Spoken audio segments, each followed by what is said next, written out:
When a municipality is beginning to develop a new IT strategy, I think the most important is that there be a partnership with the schools, municipality and the schools, figuring out, and because if there's not a partnership, it'll just be up here, it won't be happening. So I know sometimes it's difficult, but really, if you don't have a partnership with the schools, you can't really get anything happening. So that is, I think, the most important part.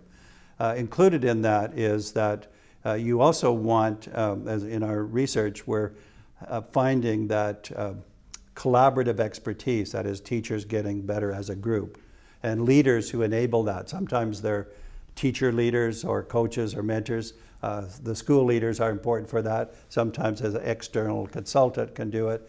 But you, in addition to the partnership, you want to have this, you want to see happening groups of people working on implementation.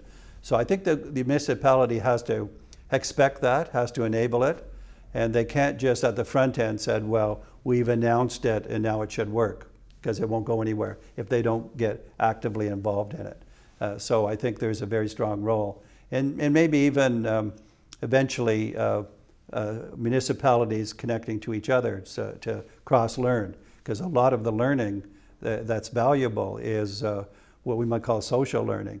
It's use the group to change the group. So I think from a country point of view, if municipalities start doing this and then they start learning from each other, that the whole system, we call it systemness, the whole system gets better. So it's not good enough just to have one municipality very good if it's not spreading, or a few schools. It's got to be a system example, a system phenomenon.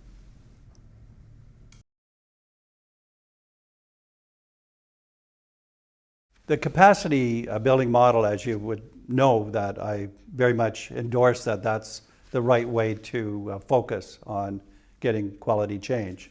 So I like the fact that you've developed the model and that you're using it, and it is powerful for us. When I look at the model, I would say that all of the pieces I like, and there's one that I think needs attention, if I put it that way, and that is the one that's called skills.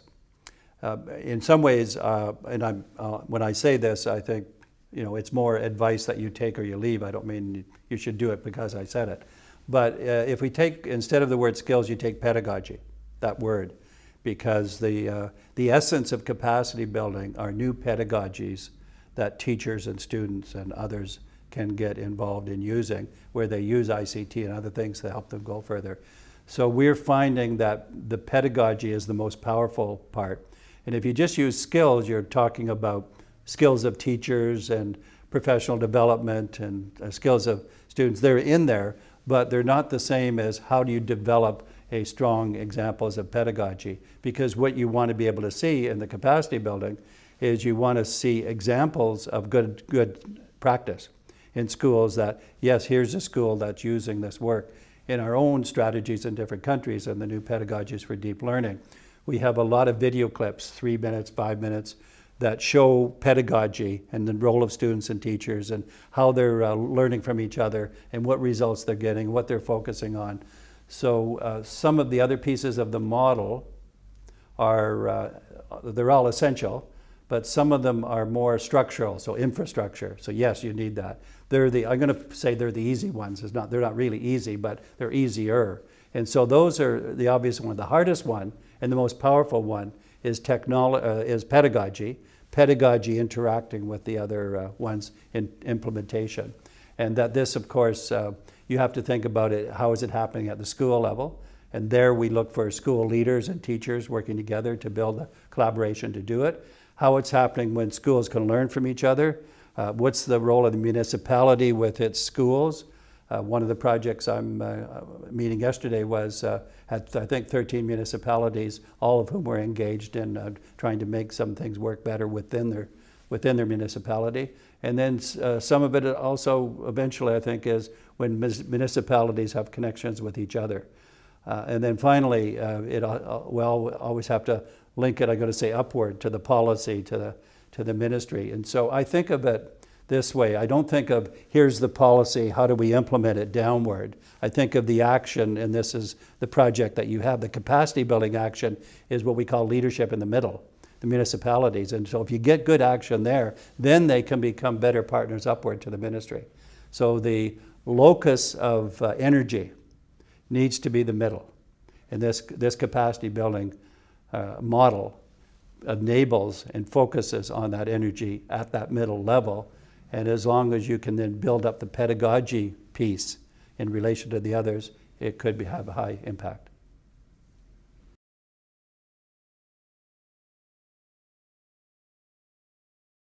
Capacity building as a strategy is for a reason. It is a strategy to cause something to happen. So this is another way in which these models can become too general, too abstract. And if you think of now the pieces I'm going to talk about, you have capacity building as the overall model. You have the pieces that are supposed to help. And then what you need to identify are examples of it in action. And so when we do our work with, let's just take Ontario, with our 5,000 schools, our 72 districts, we are helping to cause implementation examples, but we're also identifying, and when you identify an implementation example, you have to identify at the school or whatever combination of school levels, what are the actual goals that the teachers and pupils are pursuing? What is the pedagogy, and how can we film it actually and see what it is? And then what is the link to impact, to measures of learning? And including some new measures, so we call the 6 C's, the citizenship, character education, critical thinking, so forth. So I think what is needed here to answer the question of how do you assess it is to make sure that the implementation, and the word I would use is has a degree of specificity.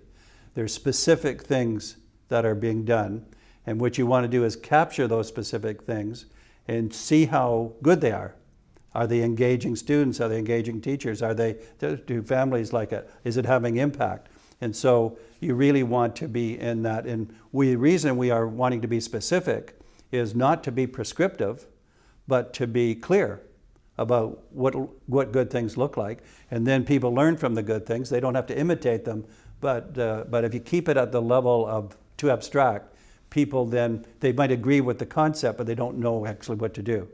So the model has to be used in a way of helping people to know what to do, and that means you have to have criteria for quality implementation. You have to identify good examples and spread them and learn from them, and it's all pretty powerful because it has a stimulating or catalytic effect when people start to notice each other's good things to happen. Because underlying here, and I say this at the beginning, is that traditional schooling is actually quite boring. And students, as they go up the grade levels, they get more and more bored, less engaged.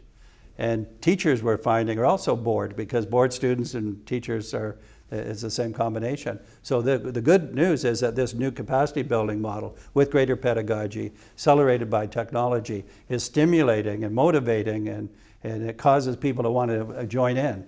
And so that's what we have to make possible.